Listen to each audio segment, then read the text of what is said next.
3 obat untuk penyakit hati. Kali ini kita akan membahas masalah tasyifiatun nufus, penyucian jiwa, di mana menjadi sangat penting untuk pribadi-pribadi muslim saat ini. Sehingga kewajiban untuk para dai menyampaikannya kepada kaum muslimin, apalagi di momen yang tepat di channel Jahat Production ini. Berikut ini sajiannya. Assalamualaikum warahmatullahi wabarakatuh. Sahabat Jahat Production yang berbahagia. Syukur alhamdulillah kita haturkan kehadirat Allah, Sang Pemberi Petunjuk, yang menguasai dan mengendalikan seluruh hati manusia. Puji syukur kita haturkan pula kepada Allah, karena dengan rahmat dan hidayahnya, kita bisa merasakan nikmatnya ibadah dan ketaatan kepadanya. Mari kita dukung terus channel Jahat Production dengan cara subscribe, like, komen, dan share. Seperti yang kita sadari bersama, umumnya manusia sangat sulit untuk melakukan ibadah kepada Allah. Umumnya manusia sangat malas untuk diajak melakukan ketaatan kepada Sang Pencipta. Mengapa? Kita semua akan memiliki jawaban yang sama, karena manusia dibekali dengan hawa nafsu. Hanya saja, manusia berbeda-beda. Ada yang hawa nafsunya lebih menguasai dirinya, sehingga dia bergelimang dengan maksiat, namun dia tidak merasa bersalah. Ada yang hati nuraninya lebih mendominasi, sehingga dia menjadi hamba yang taat. Sahabat Jahat Production yang dimuliakan Allah, jika kita perhatikan, sejatinya iman, Islam, dan ketaatan kepada Allah adalah sebuah kenikmatan. Terdapat banyak dalil yang menunjukkan bahwa ibadah bisa dirasakan kenikmatannya, di antaranya firman Allah ketika menceritakan salah satu kenikmatan yang Allah berikan kepada para sahabat. Ketahuilah olehmu bahwa di kalanganmu ada Rasulullah, kalau ia menuruti kemauan kalian dalam beberapa urusan benar-benarlah kalian mendapat kesusahan, tetapi Allah menjadikan kalian cinta kepada keimanan dan menjadikan keimanan itu indah di dalam hati kalian. Al-Quran Al-Hujarat Surat 7. Atas petunjuk Allah Ta'ala, Allah jadikan para sahabat manusia yang bisa menikmati lezatnya iman, bahkan Allah jadikan iman itu sesuatu yang indah pada hati para sahabat. Sehingga kecintaan mereka kepada kebaikan, mengalahkan segalanya. Kemudian dalam hadis dari Abbas bin Abdul Muthalib radhiyallahu anhu, Rasulullah Shallallahu alaihi wasallam bersabda, akan merasakan nikmatnya iman, orang yang ridha Allah sebagai Rabb-nya, Islam sebagai agamanya, dan Muhammad Shallallahu alaihi wasallam sebagai Rasulnya. Hadis riwayat Muslim dan Tirmidzi. Dalam hadis di atas, Rasulullah Shallallahu alaihi wasallam menyebut 3 kriteria. Orang yang mentauhidkan Allah dengan sepenuhnya, sebagai bukti dia ridha Allah sebagai Rabb-nya. Kemudian dia menjadikan syariat Islam sebagai aturan hidupnya, sebagai bukti dia ridha bahwa Islam sebagai agamanya. Dan dia mengikuti petunjuk Rasulullah Shallallahu alaihi wasallam dalam hidupnya. Orang yang memiliki 3 kriteria ini akan merasakan lezatnya.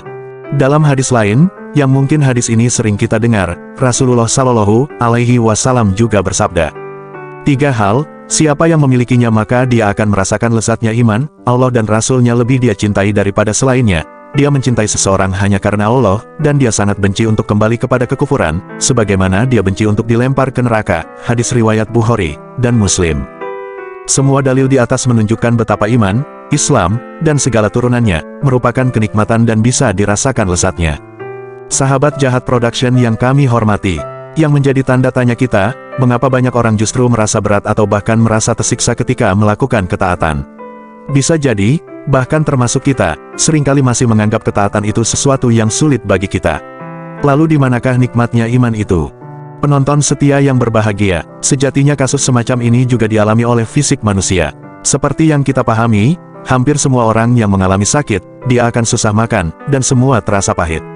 Selezat apapun jenis makanan yang diberikan, orang sakit akan merasakannya sebagai sesuatu yang pahit. Seperti itu pula, orang yang sedang sakit hati dan mentalnya. Selezat apapun nutrisi yang diberikan, dia akan merasakan pahit dan berusaha menolaknya.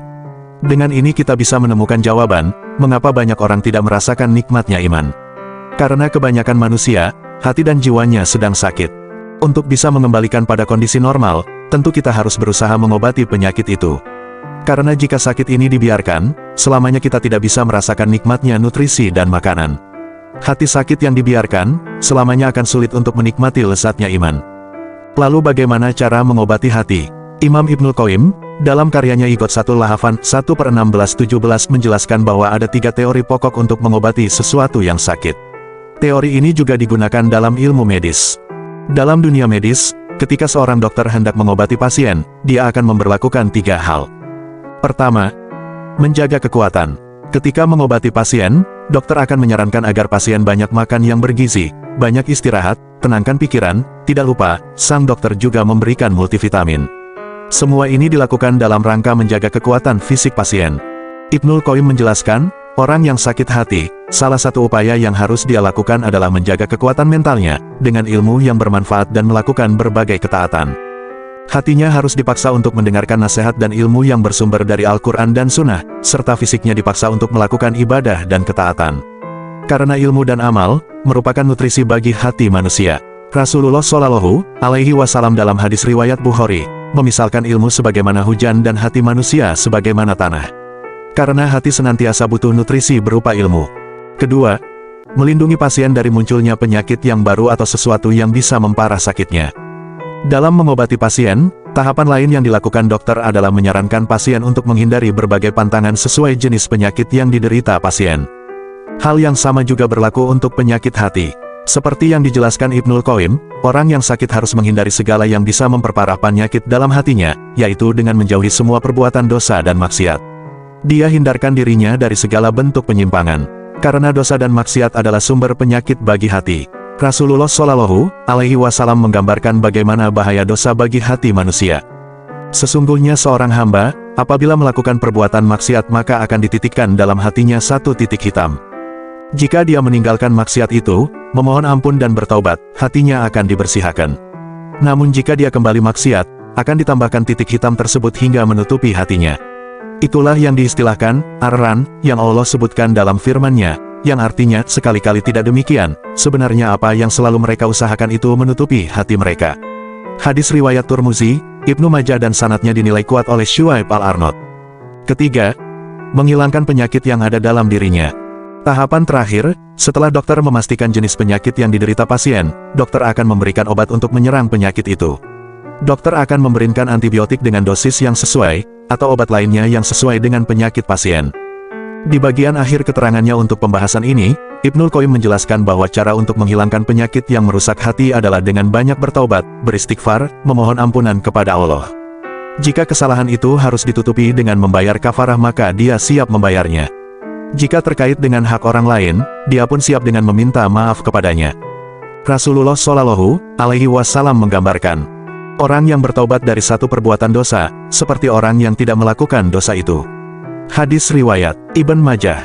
Karena dengan taubat, berarti dia menghilangkan penyakit hati berupa dosa dalam dirinya. Sahabat Jahat Production yang kami hormati, obat yang diberikan seorang dokter akan berbeda-beda sesuai dengan jenis dan tingkat penyakit yang diderita pasien. Dokter akan memberikan penanganan lebih, ketika sakit yang diderita pasien cukup parah, bahkan sampai harus rawat inap di ICU atau bahkan CCU. Dengan rentang waktu berbeda-beda, atau bahkan pemberian obat tanpa batas waktu. Termasuk treatmen operasi dan amputasi. Sama halnya dengan mereka yang sakit hatinya. Jika penyakit yang diderita sangat parah, karena pelanggaran yang dilakukan adalah dosa besar, syariat memberikan treatmen sampai pada taraf hukuman had, seperti cambuk, potong tangan, pengasingan, kisyas, denda, hingga rajam. Sebagaimana Anda tidak dibenarkan untuk menuduh dokter kejam karena melakukan bedah operasi atau amputasi.